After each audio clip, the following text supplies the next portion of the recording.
औज़ुबिल्लाहि मिनश्शैतानिर्रजीम बिस्मिल्लाहिर्रहमानिर्रहीम रब्बि ज़िदनी इल्मा। अस्सलामु अलैकुम 9th क्लास। आई होप कि आप सब लोग खैरियत से होंगे।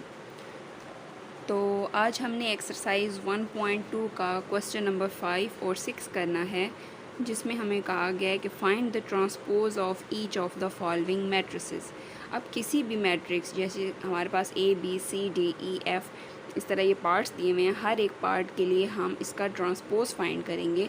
तो ट्रांसपोज कैसे लिया जाता है किसी भी मैट्रिक्स का, आइए सबसे पहले हम वो देखते हैं।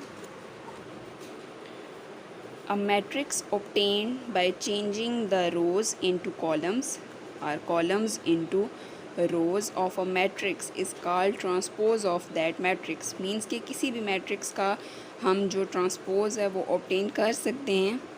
पहले चेंज करते हैं रोज़ को कॉलम्स में या फिर कॉलम्स को रोज़ में, तो हमारे पास उस मैट्रिक्स का ट्रांसपोज आ जाता है। If A is a matrix, अगर ए कोई मैट्रिक्स है, then its transpose is denoted by A, और ऊपर हम इसकी पावर में छोटा सा टी लिख देते हैं। तो ये जो हम डिनोट करते हैं ये होता है transpose of a matrix A. अब हमारे पास ये जो क्वेश्चन नंबर 5 है इसको हम सॉल्व करते हैं। सबसे पहले हमारे पास एक मैट्रिक्स है ए और उसके अंदर एक कॉलम है 0 1 -2, ठीक है। तो इसका हमने ट्रांसपोज लेना है। तो ट्रांसपोज लेने के लिए सबसे पहले ये जो ए मैट्रिक्स, इसकी पावर में छोटे से टी लिखेंगे, जो ये शो करेगा कि ये इस मैट्रिक्स का ट्रांसपोज है। अब कॉलम को रो में चेंज करना है, मींस कि ये जो 0 है ये यहाँ पे आ जाएगा। ये एक कॉलम था, C1 एक कॉलम था, अब पूरी ये एक रो बन जाएगी। ये 1 यहाँ पे आ जाएगा और ये -2 यहाँ पे आ जाएगा। तो अब ये हमारे पास एक पूरी रो बन गई है। तो हमने कॉलम को रो में चेंज कर दिया है, तो ये इसका हमारे पास ट्रांसपोज आ गया।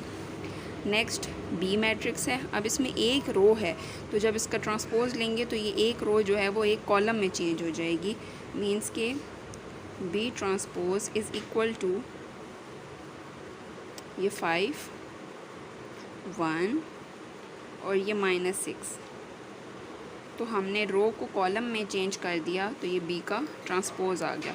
इसके जो अंदर एलिमेंट्स हैं उसमें किसी भी किस्म का कोई चेंज नहीं आएगा, कोई साइन नहीं चेंज होगा, कुछ भी नहीं, सिर्फ इनकी पोजीशन चेंज होती है। मींस के रो को हम कॉलम में कन्वर्ट कर देते हैं। अब नेक्स्ट हमारे पास सी पार्ट है। तो इसका जब हम ट्रांसपोज लेंगे तो ये क्या बन जाएगी, फर्स्ट रो 1 और 2 जो है वो फर्स्ट कॉलम बन जाएगा। मींस के 1 2, अब ये एक कॉलम बन गया। फिर सेकंड रो जो R2 थी 2 और -1, ये अब सेकंड कॉलम बन जाएगा। थर्ड जो रो 3 और 0 वाली थी ये अब हमारे पास तीसरा कॉलम बन जाएगा। तो मींस के हमने रोज़ को कॉलम में चेंज कर दिया। डी पार्ट है हमारे पास।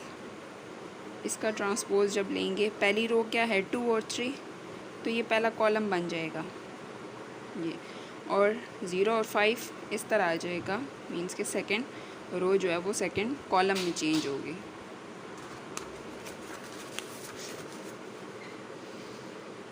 ई पार्ट है। इसमें भी जब हम इसका ट्रांसपोज लेंगे तो फर्स्ट जो रो है 2 और 3 ये हमारे पास फर्स्ट कॉलम बन जाएगा ऐसे, और -4 और 5 जो है ये भी हमारे पास सेकंड रो थी, ये अब सेकंड कॉलम बन गया। लास्ट पार्ट है इसका एफ़। इसका जब ट्रांसपोज लेंगे तो जो फर्स्ट रो है 1 और 2 वो ऐसे कॉलम बन जाएगी, और 3 और 4 भी सेकंड कॉलम बन जाएगी। तो इस तरह हम किसी भी मैट्रिक्स का ट्रांसपोज ले सकते हैं। तो अब 1.2 का लास्ट क्वेश्चन है, जो कि इम्पोर्टेंट क्वेश्चन है। ये मोस्टली जो है ना वो पेपर्स में आया हुआ है। वेरीफाई दैट इफ़ ए हमारे पास एक मैट्रिक्स है और बी भी एक मैट्रिक्स है, देन ए का ट्रांसपोज लें, जो आंसर आएगा उसका दोबारा ट्रांसपोज लें, तो वही मैट्रिक्स ए आनी चाहिए। इस तरह सेकंड पार्ट इसका जो बी है उसमें भी जब बी का ट्रांसपोज लेंगे उसका सेकंड टाइम फिर ट्रांसपोज लेंगे तो वो वही मैट्रिक्स बी आनी चाहिए। तो हम इसको सॉल्व करते हैं। पहले जो इसका पार्ट 1 है हम उसको सॉल्व करने की कोशिश करते हैं। हम इसकी जो है ना लेफ़्ट हैंड साइड वो ले लेते हैं। तो लेफ़्ट हैंड साइड हमारे पास क्या है कि अगर हम ए का ट्रांसपोज लें और उसका डबल ट्रांसपोज लें तो सबसे पहले हम ये जो ब्रैकेट के अंदर ए ट्रांसपोज है इसको सॉल्व कर लेते हैं। अब ए मैट्रिक्स हमारे पास क्या है, as A matrix is equal to 1 2 0 1। तो जब इसका हम ट्रांसपोज लेंगे, ए का ट्रांसपोज लेंगे तो क्या हो जाएगा, फर्स्ट जो रो है 1 2 वो फर्स्ट कॉलम बन जाएगी और जो सेकंड रो है 0 1 वो सेकंड कॉलम बन जाएगी। तो ये हमने फर्स्ट जो ट्रांसपोज ए का मैट्रिक्स का था वो हमने ले लिया। अब हम इसी का दोबारा ट्रांसपोज लेंगे, ए ट्रांसपोज का दोबारा ट्रांसपोज। जब हम इसका दोबारा से ट्रांसपोज लेंगे तो क्या आ जाएगा, जो फर्स्ट रो है वो फर्स्ट कॉलम बन जाएगा 1 0, ये ऐसे आ जाएगा।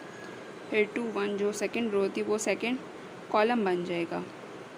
तो अगर हम इसको चेक करें और ये जो ए मैट्रिक्स थी इसको चेक करें तो ये दोनों बिल्कुल सेम हैं, जो कि ए मैट्रिक्स की इक्वल है और ये हमारे पास राइट हैंड साइड थी। अब हम इसके सेकंड पार्ट की तरफ चलते हैं। तो जो हमारे पास बी मैट्रिक्स था, तो जो बी मैट्रिक्स है अब इसका हम ट्रांसपोज लेते हैं। ये हम लेफ़्ट हैंड साइड ले रहे हैं कि अगर हम बी का ट्रांसपोज फिर ट्रांसपोज लें, ठीक है। तो बी मैट्रिक्स हमारे पास ये है, जब हम इसका ट्रांसपोज लेंगे तो फर्स्ट रो फर्स्ट कॉलम बन जाएगी और सेकंड रो जो है वो सेकंड कॉलम बन जाएगा, मींस कि इस तरह के बजाय इस तरह आ जाएगा। तो ये हमने फर्स्ट टाइम इसका ट्रांसपोज ले लिया। अब जब हम इसका सेकंड टाइम ट्रांसपोज लेंगे, मींस के बी ट्रांसपोज का दोबारा ट्रांसपोज लेंगे, तो हमने इसका ट्रांसपोज लेना है, ठीक है, उसका पिछले वाले का नहीं लेना। ये जो अभी आंसर है इस वाले का लेना है। तो 1 और 2 जो फर्स्ट रो थी वो अब हमारे पास फर्स्ट कॉलम बन गया और जो सेकंड रो थी वो हमारे पास सेकंड कॉलम बन गया। तो अगर हम इसको और इसको कंपेयर करें, आप ऐसे भी कर सकते हैं कि इसको इक्वेशन 1 कह दें, इसको इक्वेशन 2 कह दें, फिर आप लिखें कंपेयरिंग 1 एंड 2। तो यहाँ से पता चल जाएगा कि ये और ये आपस में इक्वल हैं, जो कि हमारे पास राइट हैंड साइड की इक्वल आया है। तो इस तरह left hand side is equal to right hand side. इस तरह से ये प्रूव हो जाएगा। इस क्वेश्चन की आपने अच्छे से प्रैक्टिस करनी है क्योंकि ये मोस्ट इंपॉर्टेंट क्वेश्चन है इस एक्सरसाइज का।